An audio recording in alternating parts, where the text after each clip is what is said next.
नजर सब पर। नमस्कार, आप देख रहे हैं 10 न्यूज और मैं हूं बियाजमान। आज की बड़ी खबरें लेकर हम हाजिर हैं, बिना रुके बिना थमे। चलिए शुरू करते हैं फटाफट खबरों का सिलसिला।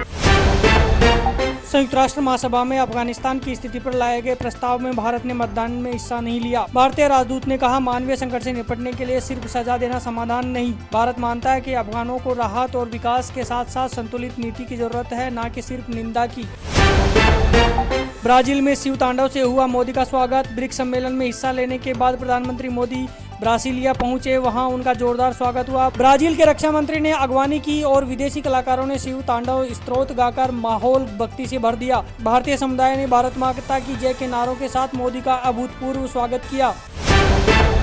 ट्रंप के टैरिफ से बाजार में हड़कंप। डोनाल्ड ट्रंप ने 14 देशों पर नए टैरिफ का ऐलान कर दिया है। भारत के साथ ट्रेड डील की अटकलों के बीच भारतीय बाजार भी गिरावट के साथ खुले। सेंसेक्स 90 अंक फिसला। फार्मा सेक्टर में गिरावट आई। अमेरिकी बाजार में भी असर दिखा। डाउ, नैस्डैक और S&P तीनों गिरे।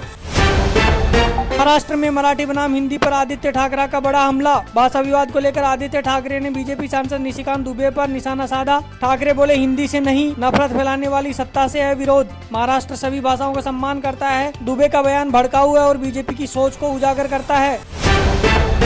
जस्टिस वर्मा पर महाभियोग की तैयारी। कांग्रेस पार्टी जस्टिस यशवंत वर्मा के खिलाफ महाभियोग प्रस्ताव लाने की तैयारी कर रही है। सांसदों से हस्ताक्षर करवाए जा रहे हैं। पार्टी ने राज्यसभा सभापति से जस्टिस यादव के मामले में कार्रवाई की मांग की है। विपक्ष चाहता है कि न्यायपालिका में पारदर्शिता और जवाबदेही बनी रहे।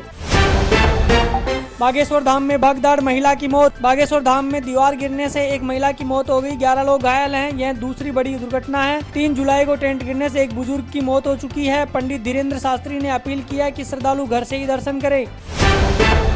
यूपी के झांगुर बाबा की कोठी पर बुलडोजर का अल्टीमेटम। बलरामपुर में धर्मांतरण के आरोपी झांगुर बाबा की कोठरी पर प्रशासन ने नोटिस चिपका दिया है। 7 दिन में अतिक्रमण नहीं हटाया गया तो बुलडोजर चल जाएगा। यह कोठी सरकारी जमीन पर बनी है और जांच में बाबा की करोड़ों की प्रॉपर्टी का खुलासा भी हुआ है, जिसमें पुणे की 16 करोड़ की डील शामिल है।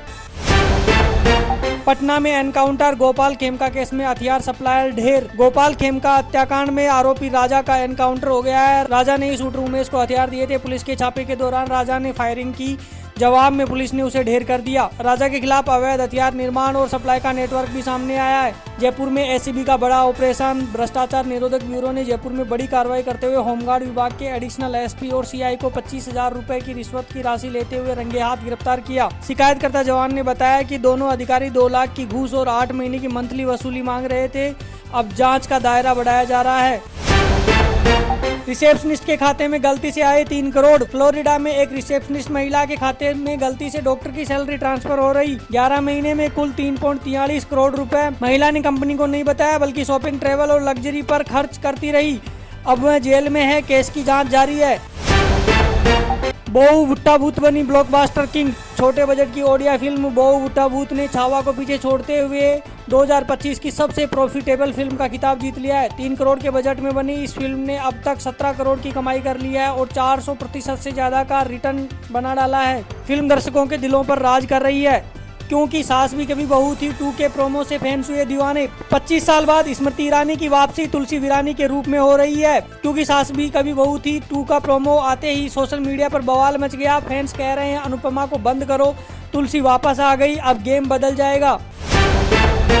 तो ये थी आज की सभी बड़ी और जरूरी खबरें तेज रफ्तार में। अगर आप देश दुनिया की हर हलचल से अपडेट रहना चाहते हैं तो जुड़िए 10 न्यूज के साथ। मैं हूं बियाजमान। मिलेंगे फिर एक और बुलेटिन में, तब तक के लिए मुझे दीजिए इजाजत। जय हिंद।